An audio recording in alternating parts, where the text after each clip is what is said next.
Hey guys, thank you so much for tuning into my YouTube channel, Living with Sickle Cell. I am so excited to have you guys with me here today. I'm just ecstatic about sharing my experiences, any tips that I have, my stories, encouragement, supporting. Hey guys.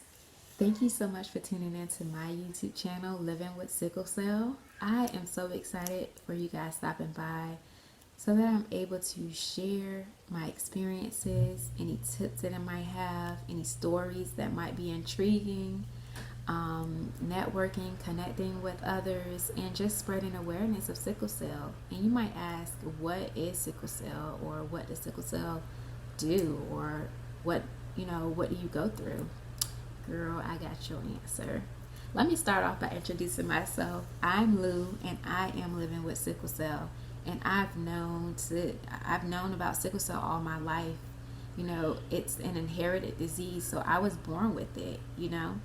So ever since I was able to understand what exactly my body is going through, I've educated myself on what exactly sickle cell is. So let's get down to the nitty-gritty, the genetics of it. So it's pretty much an inherited red blood disorder or blood disorder, and it's specifically for the red blood cells. So people with sickle cell disease, our red blood cells are more of a C shape instead of the normal red blood cells, which are circle shape. And since they are C shape, they carry less oxygen throughout the blood or through the blood vessels, and sometimes in the blood vessels they get stuck, they get clogged because they tend to cling on to one another. They're deformed, they were mutated originally. So when that happens, a crisis happens, and a crisis is basically a term that we use in the sickle cell world when we have a pain episode, because the pain episode can last for weeks at a time. So, with sickle cell, the pain, you might ask, what kind of pain is it? It's a specific pain. It is a pain that you can't put in one word. I might group words like crucial, excruciating, irritating, pulsating, whatever ings, irritating, worrisome. I like to say worrisome, but it's not fun. It's very hard, but I'm sitting here in front of you today, and that just tells you that you're going to get through it. I went through it, I got through it, and we're going to get through it together. So with the pain episodes, they usually last about a week for me. The longest I've ever had was maybe 3 weeks, and I was hospitalized. The way to, I guess, medicate or to cure, I wouldn't say cure, but to ease it, get rid of the pain, would be pain medicine. But the type of sickle cell pain, it's not like you take a medicine for like a headache and it goes away in an hour. Since it is dealing with your blood, your body has to heal. It has to get back to its normal, way of flowing. So it does take time. So it's not like you take I would say like, a narcotic and you're back to normal the next day. No, it doesn't always work like that. Sometimes you have to, take your doses as many times as you're supposed to, based on the directions of the medication. And in a week's time, you'll be back. You take it easy, but you'll be back. You want to make sure you hydrate, you take your meds, you stay warm, have a heating pad, rest, and just relax your mind, get your mind and your body and your spirit, your soul right. Sometimes I might listen to rain sounds. I know that might be weird, but I like listening to rain sounds. It calms me when I'm in that environment, when I'm in pain. You want to do things like that as far as you as a whole, to make your whole self better. So that's pretty much it, based on my research of what sickle cell is and what sickle cell means to me And I just thought it would be a good idea to share that educational piece just for you guys to get to know what exactly it is.